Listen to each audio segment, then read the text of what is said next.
What's going on, NeckNation? Welcome to another episode of the NECKROOTS podcast. Austin Davis. I'm here with Spencer Llewelyn. We're doing an interview today. And today we're going to talk a little bit about his story, and also we're going to relate that to ownership, right? Exactly. Awesome. Now, Spencer and I, dude, how long have we known each other? It's been over 20 years. Over 20 years, yep. So, in fact, we were buddies in high school, and of all of the high school buddies, I think I know for sure you're the only high school buddy that I still hang out with. So, happy to have you here. Happy to have this discussion and learn more about your story. So, Spencer, tell us, because you had a difficult upbringing when you were in your teenage years, right? I mean, it wasn't smooth sailing. It wasn't a picture perfect, family situation by any means. So do you mind sharing kind of that experience that you had and filling in NeckNation on what went down? Yeah, absolutely. So from the time I was about 12 years old, my mom was in and out of the house a little bit. She struggled with substance abuse. And I have three younger brothers, and we basically lived in a bachelor pad growing up. I'm the oldest out of the four boys. Hardworking dad, like extremely hardworking dad. So with that, there's a lot of opportunities when I was growing up to kind of take on, I guess, a lot of ownership with the family, kind of being, mom, junior to my little brothers, and working through that situation, getting through high school, helping my little brothers with elementary work, watching over them. And again, like living in a bachelor pad, it's wild. Yeah. And Austin knows, I remember. Austin knows my family, knows my brothers, and we got extremely rowdy. Oh yeah, dude, I love your family, but your brothers and your dad, they're great people, man. I love everything about them. So, but really, that was something that I had to learn at a young age, is with the situation that you're given in life, what do you, like, how do you take hold of that, and how do you push it through? And how do you maximize, like, your enjoyment of life growing up? Because my dad worked his hardest to give us everything when we were growing up. Like, yeah, there was no shortage of four-wheelers or way runners. And the reason he was able to do it is he was, really scrappy. He could negotiate his way through anything, and he can figure out any deal in the world. So we always had, we always had fun. And it wasn't until I got older that I realized, how much that stretched him, but at the same time, like, how important it was for us to have those experiences growing up, even in, a less than ideal family situation. Yeah, absolutely. And as we were talking about ownership a little earlier, we talked about acceptance, right? And I think the first step to ownership is acceptance. And for some of us, that could be, I accept that I did this thing, or I accept that this thing has happened to me, right? And for your situation, I think it's the latter, right? You had this family situation that was going on, with your mom not always being there and kind of having those substance issues. And it's not necessarily that it's your fault, right? I think that we need to acknowledge this for sure, is that some of these things are not our fault, right? But we do have to do something about them. We have to take ownership and we have to do something, right? And I think that your story is a perfect example of that. Wouldn't you agree? I would definitely agree. I think it's so easy to make excuses of why things are happening to us. It's a lot harder to take those things that have happened to us and try and capitalize on them for good. And that's something I had to learn when it actually took me quite a while to come to terms with that. It wasn't something that when I was a teenager or anything that I understood that I had to take ownership of this. It wasn't until a little bit later in my life that I realized really the only way to make the best out of a bad situation is to figure it out. Yeah. Like, you cannot let those bad situations run you. You have to be proactive and you have to take care of them. And you have to, take ownership of it. Yeah. If it's a bad situation, figure it out. Yeah. Figure it out. And I think fundamentally, right, when we think of ownership, right, maybe it's a material possession or something that, we own. When we're young, right, the word is mine, right? I've Right. got I've got young I've kids got right now. young kids Yeah, and dude, mine, right? yep, Yep, you're hearing it too? all the time. All All the the time, time. right? This is mine. And when something is yours, or when you take ownership of a material possession, there's things that you can do with it, right? You can keep it, you can store it, you can use it, you can give it away, you can sell it, right? There's a number of different things that you can do with material possessions, and I think the same principles apply. The same idea applies to, mistakes and situations that we have to own. Because once we have owned them, once we've accepted that they've happened, we've taken ownership, we have control over the situation, right? And I think that that's a key point here is taking control, which means that we hold the power, right? And you don't want to give that power away to somebody else, right? And so for you, Spencer, how do you feel that taking control and having that power, I guess, has kind of helped you work through owning these issues or owning that issue? Yeah, I think really having that power and that control, I didn't understand what that meant until I got into my professional life. Um, and with what I do for work, there are problems that come up all the time. It is constantly putting out fires. And there's a lot of times that, yeah, it was my fault. This is my problem. I caused it. I need to be the person who takes this through to the end. Um, but sometimes it's somebody on your team's fault, Yeah. you know. And I don't use the word fault, is blaming them, but maybe somebody made a mistake, somebody missed something. I know when I was managing several people, a lot of times I had trained these people from the ground up, like their first exposure to what we were doing was like through me. It was a job that they got, right out of high school or something like that. So I had trained a lot of these awesome um, guys and girls.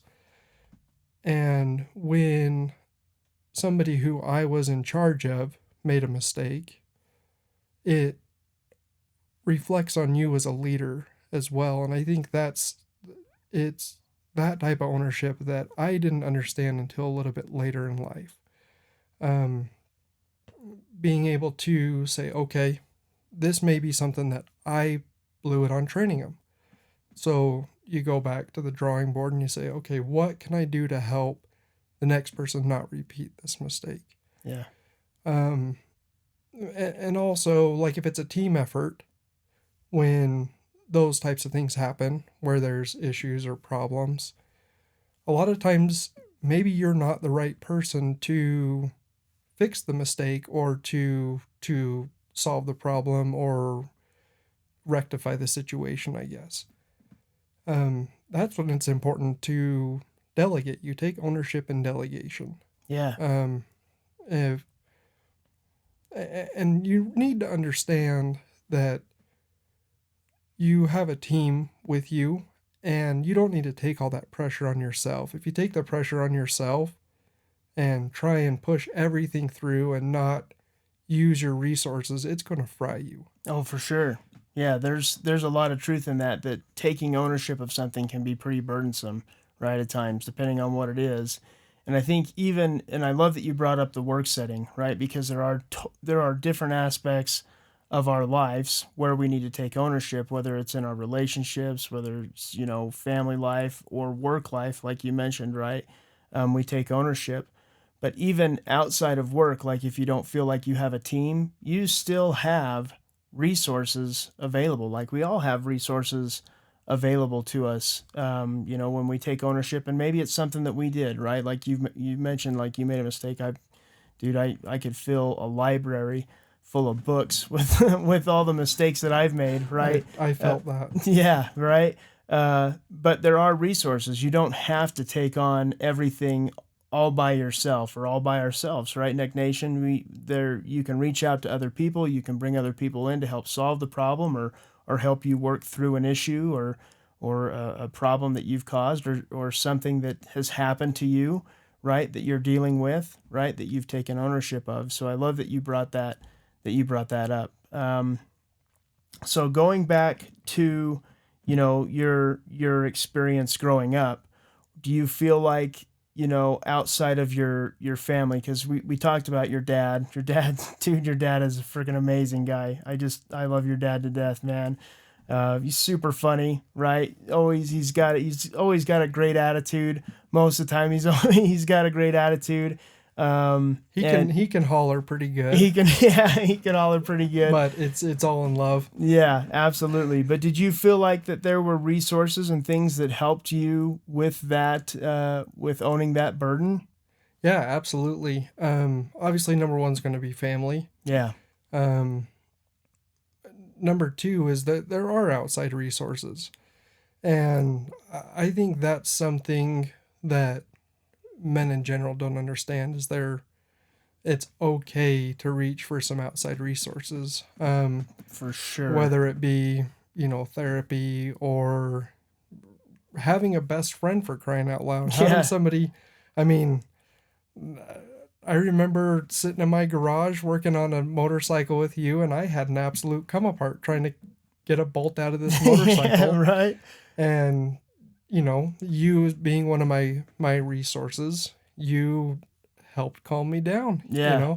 And I think it's important to look outside of yourself and to realize that you are surrounded by people who care about you and who want to help. A lot of times they just don't know that you need help. That you need it. Yeah. And again, that is going back to ownership. Yeah. That's on you. Yeah. If you need help, you need to be the person who finds help. Yeah. To ask for it, right? Unfortunately, sitting and waiting for something to fall in your lap just doesn't happen. No. And so in life, like if you want to live your life to the fullest potential, you have to be looking for those outside resources. You need to be looking for mentors. You need to be looking for, if you're going through a hard time, look for somebody to talk to. Yeah. There's nothing wrong with going to a coach or a therapist or something like that and talking to them about it. Yeah. In fact, it makes you feel pretty good. Yeah, right. But you have to be the person who decides, I want to take ownership of my situation. I want to affect a change. I'm going to be the person who takes the ball and runs with it. Yeah, absolutely. And it doesn't even have to be, reaching out to somebody and talking to somebody, whether it's a therapist or a close friend or a family member. You don't have to, it's okay if you break down and cry, but we're not saying that you got to break down and cry and have a huge emotional experience. Like that's not required every time when you're asking for help and reaching out because you have taken ownership of something, right? But like you said, as men, we struggle to ask for help. In fact, in the very first episode of this podcast where we talked about, dare to be different and shed your shame, Kit and I, we went back and forth about, do you ask for help? And Kit jokingly said all the time, but he's like, no, I'm just kidding. I never ask for help. And that's, I think, NeckNation, that's the way a lot of us are. As men, we're just programmed not to ask for help. And the downside of that is whether you take ownership of something or you don't take ownership of something, the consequences of that situation are still going to fall on you. 100%, right? And isn't it so much better to be in control of those situations so that you have an impact on those consequences, right? And bring other people in. Like you said, utilize those resources to effectively minimize some of those consequences, right? What a great way to resolve these issues and know that you don't have to take on 100% of the burden all the time, right? So, so again, going back to, us growing up and taking ownership of things, right? I remember a time where, you were dealing with stuff with your mom, right? I don't remember what the exact situation was, but there was a time where outside of working on the dirt bikes, which we did, there was a time where you had reached out to me, and we kind of worked through an issue together, right? And I think that's something that has stuck with me ever since it happened, right? I think we were 16 years old, right? And I remember everything about that. I remember it vividly, and it wasn't my situation per se, but because I cared about you, right? You're my buddy, and I got your back. Like, everything about that situation I remember, and I think that we need to recognize that as men, that we do have people close to us, like you said, but bringing them in to help us in certain situations can have a lasting impact on them as well, right? So And I really like that, because that kind of spreads some of the ownership around. You yeah, know, it may be a situation that I'm dealing with, or that somebody else is dealing with, but as soon as you go to that resource, if it's a good resource, yeah, they're going to put in that effort, and they're going to take part of that ownership as well and say, I think I can help out here. yeah, It doesn't have to be this huge thing either. There's a lot of little opportunities every day to take ownership. yeah, Look for them. yeah, Like, seriously, just look for them.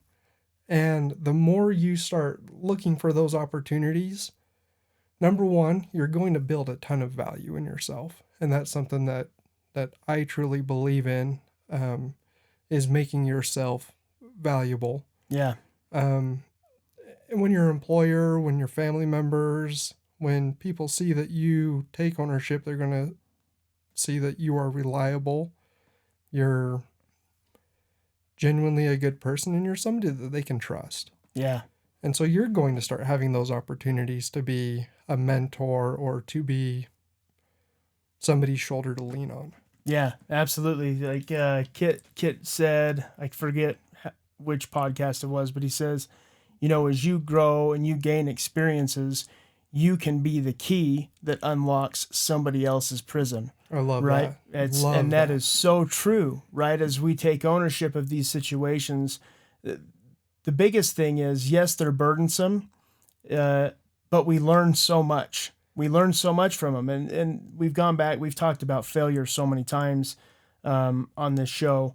But, as we accept what it is and we fix it and we learn from our mistakes, and like you said, you'll gain value. You absolutely gain value from taking ownership and solving problems. And then that experience allows you to help other people. So Exactly. And isn't that what life is all about anyways?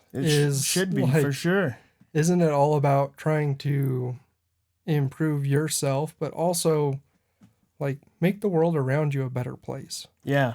Yep. That's what we talk about, right? Be a little better tomorrow than you are today, right? In whatever way you can. Not change everything about your life tomorrow, because that's too much, right? But just bite off what you can chew and be better.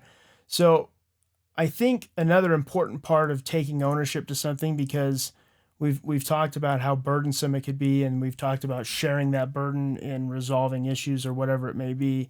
But there's also, like, outlets. Men need outlets, because I know, as I've matured and realized the importance of taking ownership of things, like, there's times that I need to get out, and from a perspective of NECKROOTS, right, from the old NECKROOTS podcast here, we do a lot of outdoorsy stuff, man. And so, what are some of the outlets, Spencer, that you think that you're engaged in that have helped you to kind of cope and deal with the stresses of taking ownership? That's a good question, because it's interesting that you asked that question, because my dad and I were having a conversation the other day, and it was a pretty heavy conversation. And he said, "I am so glad that you have this and you have that. The things that I really enjoy doing, I love to be outdoors, just like, you know, I'm I'm going to consider myself neck. So Yeah, you are neck, brother. I'll tell you right now, you're absolutely neck. but I love being outdoors. I love hunting. I love being up in the mountains, camping, spending time with my boys out in the woods, and kind of, giving them this, trying to give them the same opportunities that I had. Yeah. The one thing been that's had a huge impact in my life over the last year, um, is elk hunting. Yeah. Um, Yep. I had a big elk hunt last year. Took me 17 years to draw this tag. Yeah. And so from Memorial Day until that bull was down in mid-September, I was in the woods every weekend, hiking, getting into shape, um, and really just enjoying being out in God's creations. Oh yeah. You don't feel as close to your creator as you do when you are enjoying his creations. But and with that, mountain biking has become a big part of my life too. As I started to get more fit and into shape, I realized, you know what, mountain biking is awesome. Yeah. And with the availability right out my back door, it's like, that is a quick, simple thing, um, where you get to get out, you burn calories, you're in the mountains, and it's awesome. Yeah. It's a great outlet. And back to your elk hunting experience, right? I got to take a small part of that, right? We did an overnight camp out in a certain area of the mountain range where you were hunting, right? Yep. And trying to glass and look for elk in that area. And then the morning of your elk hunt, right? We were all out there.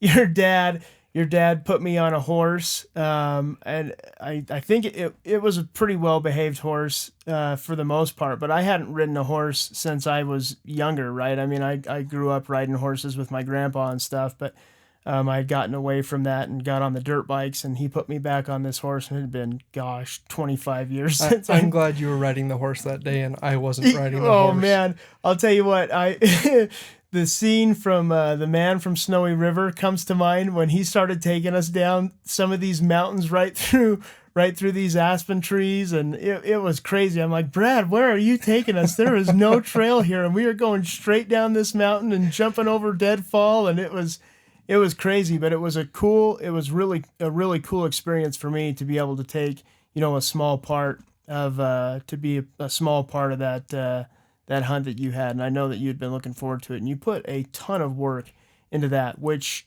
just kind of, it echoes the fact that, as men, we do need these outlets. We need, whether you're into hunting and fishing and being outdoors or mountain biking, whatever it is, right?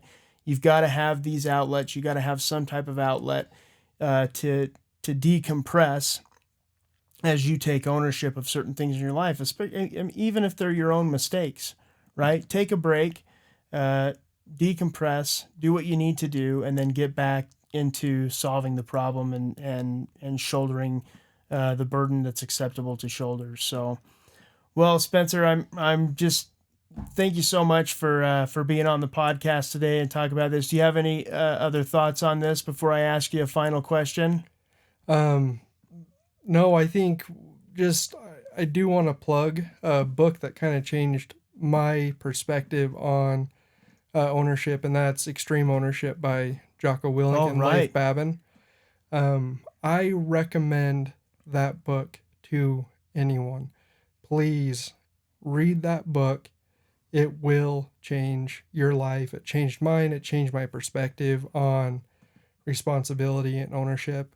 It's entertaining, but it also has very good lessons, and it relates to you as an individual and you as a professional. That's awesome. Yep. So, and I'm glad that you put that in there, because that is like the prime example of what it means to take ownership of something, right? So, a good resource to everybody. So, well, Spencer, one thing that we ask everybody on the podcast who comes in here for the interview is, what does it mean to you to get back to your roots, and why are your roots important?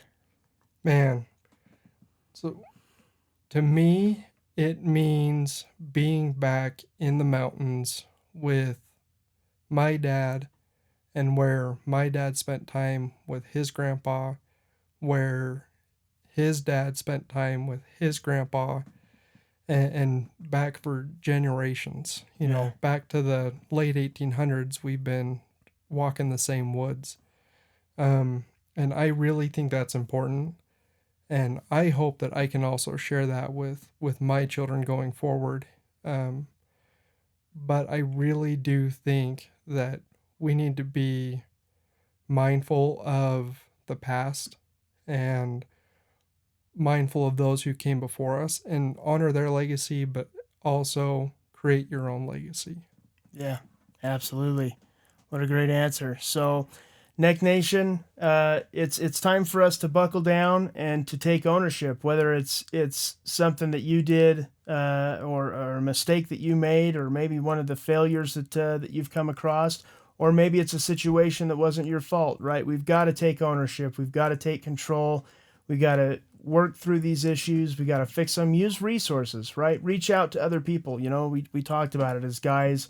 We just don't reach out. But here's, from us to you, right? And for ourselves too, right? Because I forget this all the time. Reach out to somebody, talk to somebody, bring people in that can help you solve the problems. But we'll leave you with that message.